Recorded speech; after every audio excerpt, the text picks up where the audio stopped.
That's right. Tapakan ng sino-sinong mga nakaupo sa posisyon na mga korap. Katulad ng nakikita natin ngayon. Kaya mga kababayan ko, huwag po tayong sumupong lumaban. Sama-sama tayo dito gabi-gabi. Although ako, absent ako ng ilang gabi dito dahil busy po ako sa trabaho. Pero lagi po ako nanonood ng news. Kaya ako napasugod ngayong gabi dito dahil nakita ko na naman yung pangalawang impeachment sa ating Vice President. Ang tanong, papayag ba kayo? Papayag ba kayo na ang magpa-impeach sa ating Vice Presidente na ina ng ating bayan na namumuno sa atin at nagmamahal sa atin ng totoo ay isang mga nasa, ano ba itong tawag? NPA! Suporta ng NPA! Okay, hindi nyo ba nakikita, hindi nyo ba napapansin kung anong ginagawa nila sa UNIFIL? Pinaghihiwalay nila. At ito namang mahal nating Presidente Kuno na minamahal na tayo at anong ginawa sa atin? Binudol tayo dahil kinuha lang niya yung suporta natin.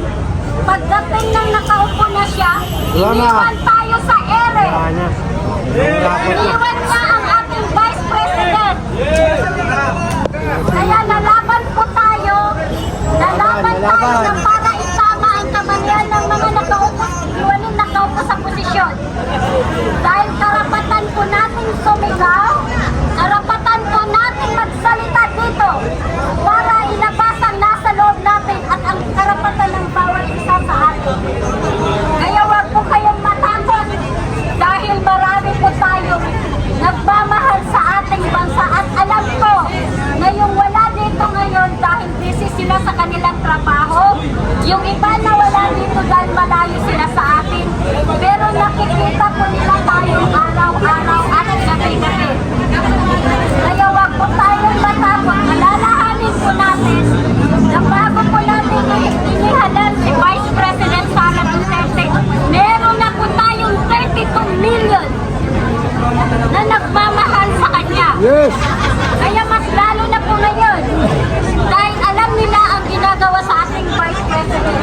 Alam nila ang ginagawa sa mga Duterte na ang tunay na leader na tumayo bilang ama ng Pilipinas, ang totoong leader na nabigay sa atin ng kapayapaan at kaligtasan nung si former President Tatay Duterte pa ang ating Pangulo.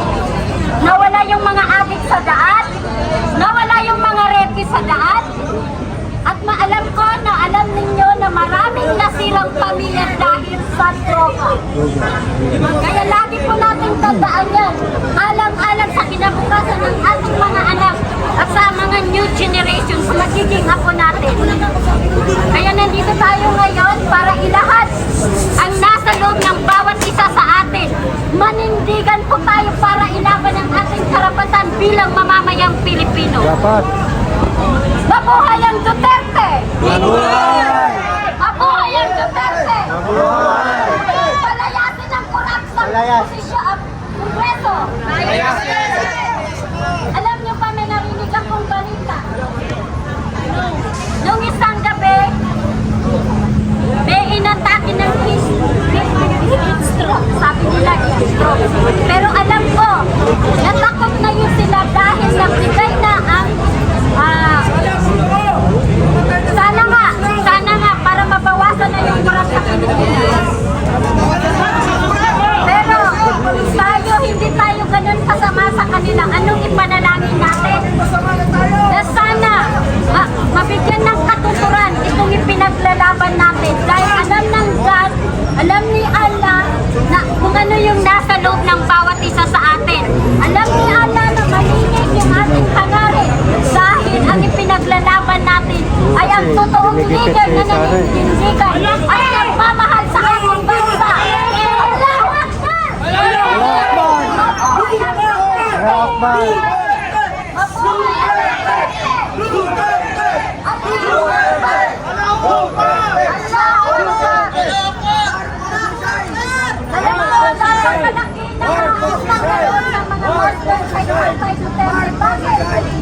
Kung hindi dahil sa Duterte, wala ang farm sa amin ngayon. Ilang administrasyon ang dumaan sa amin, bata pa po ako. Ang tatay ko sumama po sa gera, ang lolo ko po sumama sa gera bilang MILF. Dahil pinaglalaban namin ang Mindanao. Pero hindi namin nakamit yun. Maraming napuwis ng buhay, maraming dumanak na dugo. Pero dahil kay Tatay Duterte, binigay niya sa amin ang karapatan bilang Mindanaon, bilang Maguindanaon. Kaya napakalaki ng utang na loob namin sa mga Duterte. Sa mga kapwa ko Muslim, nananawagan po ako sa inyo.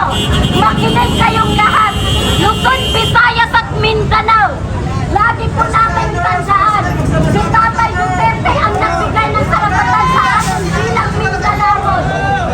Hindi po si Bongbong Marcos. Tandaan ninyo yan.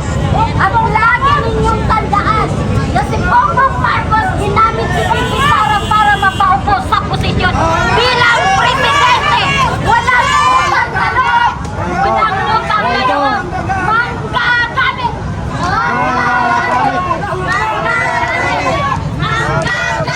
Yan ang tamang term para sa kanya. Dahil alam natin niya lahat na ginamit lang si Sara Duterte para bumalik ang Marcos sa posisyon. Alam natin lahat, lalong-lalo na kami mga Muslim. Dahil, alam nyo ba, last martial law, tumatak sa amin, lalo na sa mga kababayan ko sa Palimbag, ang dahilan ng pagkamatay ng maraming Muslim. Pero, because of Tatay Duterte, former President Duterte, bumalik ang tiwala namin sa mga Marcos dahil sa unity. Dati, pinaglalaban ko si Marcos sa kapwa ko Muslim last election. Ipinaliwanag ko sa kanila na hindi naman si PBBM ang nag-declare ng martial law kundi ang tatay niya. Oo, kaya maraming galit sa akin na Muslim noon. Pero ngayon nandito na naman ako, nananawagan sa inyo na pati ako ay napudol ng BBM na yan. Dahil sa kabila ng pakikipaglaban ko sa kanya, anong ginawa niya sa ating Vice President? Kaya ang tanong ngayon, papayag ba kayo na ang magpa-impeach sa ating Vice President ay ang mga recruiter ng NPA? Hindi. Papayag ba kayo na isang araw ni-recruit na yung anak at apo ninyo doon sa bundok para makibakan? Hindi. Kung ganun, ipagpatuloy at magkaisa tayong manindigan, magiging masabag para ipaglaban ang karapatan natin bilang mamamayang Pilipino sa tulong ni Tatay Duterte.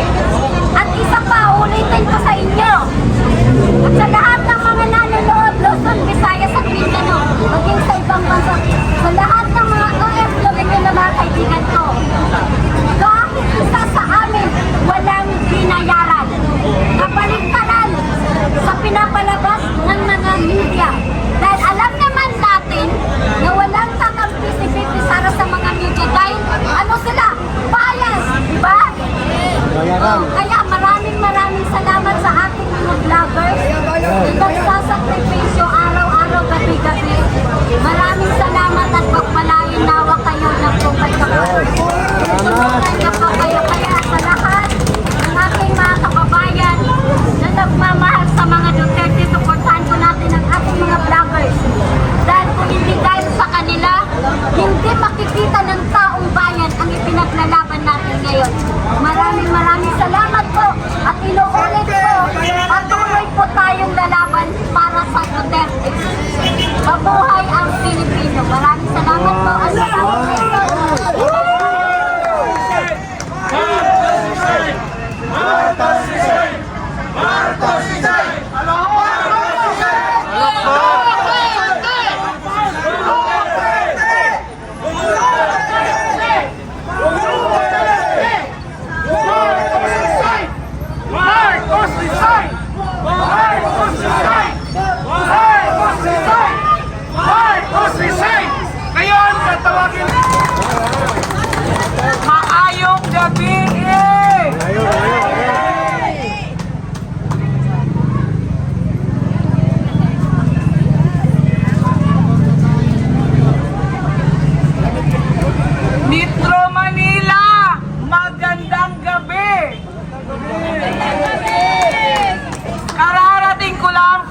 Davao.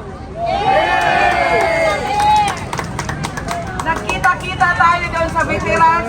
Si Atty. Lopez pa yung nasa hospital noon. What if kung si Duterte at saka Inday Sara na?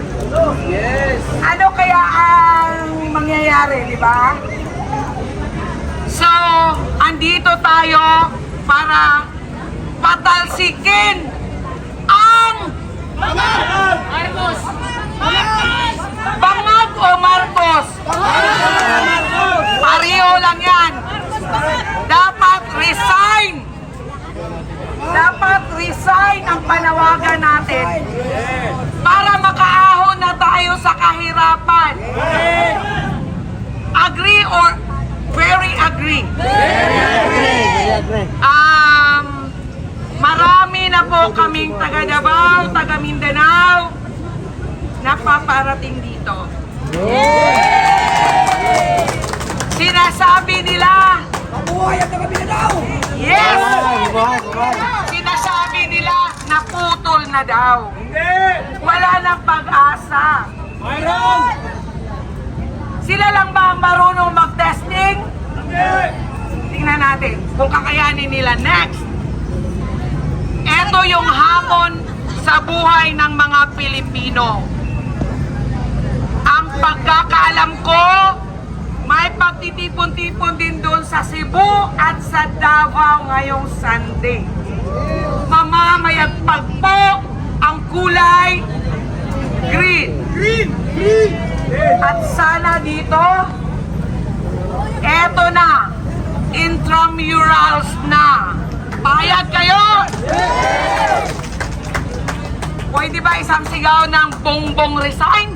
Bongbong resign! Bongbong resign! Bongbong resign! Bongbong resign! Bongbong resign! Ganito yun. Kaya, minsan, nagkaroon ng pagkawatak-watak because we are organic. Yun, kasi walang kumpas sa atin. Pusa tayong pumunta dito. Sarili nating pamamahayag. Eto na. Dapat, kung hindi pa kayo lumabas ngayon, sasabihin ko sa inyo, hindi po dalawang impeachment ang ihahain. Not once, not twice, but thrice. That's the truth. Alam nyo ba yun? Yun. Ako bilang boses ng Mindanao, Davao, I am proud sa mga Duterte. Ang layo, kasalungat, kabaliktaran ang Duterte sa mga Marcos. Kung anong ginawa ni tatay, kung anong gusto ng mga tao, yun naman ay ayaw ni Bangag. Ang tanong, saan ngayon? Anong ginawa nila para sa mga calamity victim? Nasaan? Ayuda po, boy! Ano? Bakit dito mamimigay ng ayuda? Bakit sa Davao ang ayuda? Hindi naman yun ang mga biktima. Ano yun? Gusto ko yun! Yun! Ayun! Kaya, ito yung umpisa at ang final wave natin malapit na.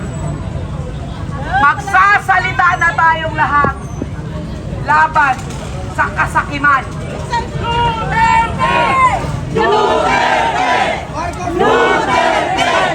Marcos resign! Marcos resign! Marcos resign! Marcos resign! Marcos resign! Marcos resign! Salamat sa mga vloggers! Yung mga gwapo at gwapang mga vloggers, salamat! Ayan!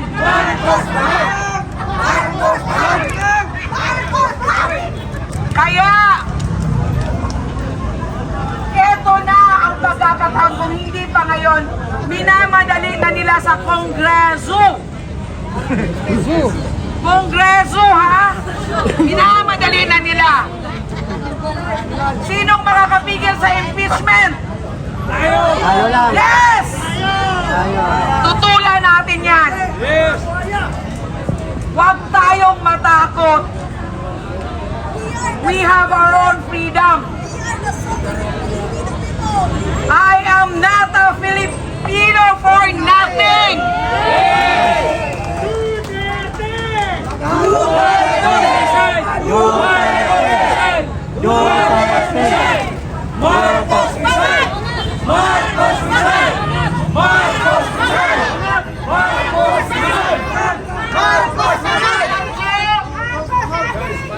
Kung namamayagpag ang kulay ng green sa Cebu at saka sa Davao, alam ko dito rin.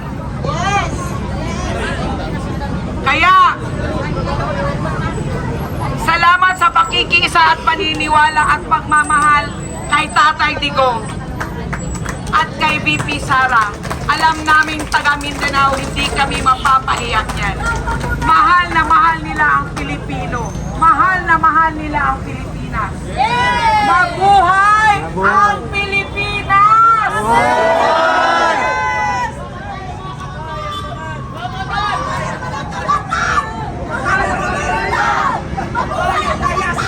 Ayun! Kaya salamat! Andito ako, handa na akong magutom, handa na akong hindi matulog. Pag pwede ako matulog sa kalsada, ilaban ko lang ang aking karapatan. Sigaw ng bayan! Marcos Rizal! Marcos Rizal! Marcos Rizal! Marcos Rizal! Marcos Rizal! Marcos Rizal! Marcos Rizal! And I have to reserve ko yung boses ko para may pambato tayo. Hindi, alam kong hindi ito madali. Alam kong hindi lang ito 1 day, 2 days, 3 days. Kahit saan, lalaban ako hanggang sa dulo. Nasa likod mo kami, ma'am! Salamat!